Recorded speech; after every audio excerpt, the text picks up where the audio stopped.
Hi, I'm Mark Stiff from Crocker Farm Auction, and I'm here to talk today about an exciting piece of Southern folk pottery we received for our March 3rd auction.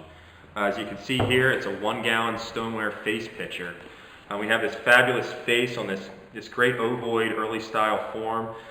We have applied clay forehead, brow line here, eyes, eyelids, nose, mouth, chin, and we even have ears.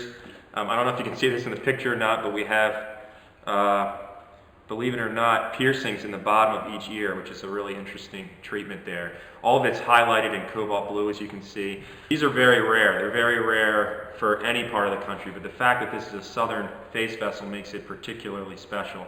There's only 2 face vessels that are stoneware with the saw glaze on it from the state of Virginia that I'm aware of. This happens to be one of them. The other one is in the Abbey Aldrich Rockefeller Folk Art Museum in Williamsburg, Virginia, and it's a tall face pitcher with ochre decoration.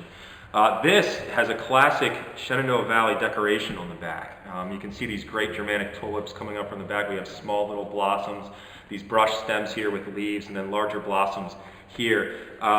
This design is most commonly associated with potter Samuel Bell. Samuel is a famous Shenandoah Valley potter who was born in Hagerstown, Maryland in 1811, and he traveled to Winchester with his father, Peter Bell, who was also a potter, sometime during the 1820s. And 2 brothers came along, John, an older brother, and Solomon, a younger brother. All 3 brothers, John, Samuel, and Solomon, were potters in Winchester. John later traveled to Chambersburg and Waynesboro, Pennsylvania. Samuel established a pottery in Strasburg sometime during the 1840s, the early 1840s, and Solomon joined him slightly later.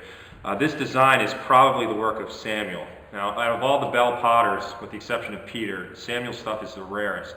He's most commonly known for his whippets. He made several whippets at his father's shop in Winchester that are made out of redware clay and are considered fabulous, iconic folk art pieces.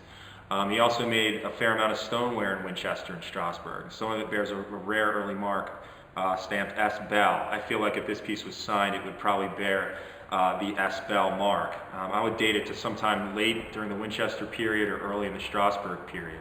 You can see these great tulips on the back. The way they come up here from the bottom and kind of form a curving lines up from the base, that's mostly associated with the brother Samuel, as well as the usage of little smaller tulips leading into larger tulips, like it's a plant growing in various stages. That's more commonly associated with Samuel as opposed to his brothers. The only other potter to do this in the Shenandoah Valley, these kind of tulips, similar to this is the Keister family, but it was never really this elaborate. You can see here it's also around the rim. It's just very profuse application. 2 little tulips coming off the base of the handle, and there's even 1 tulip here on the front. It's just a great piece. We're very excited to handle it. The only other blue decorated face vessels I'm aware of south of the Mason-Dixon line are by the Decker family of potters who, Charles Decker, he learned his trade in Philadelphia, Pennsylvania with the Remys. Of course, the Remys are more commonly associated with face vessels. However, the Remy examples are a little more grotesque. They usually have bare teeth and things like that. This one has a nice, just kind of sedate, matter-of-fact look on its face. But anyway, we're very excited to handle this piece and look forward to offering it in our auction.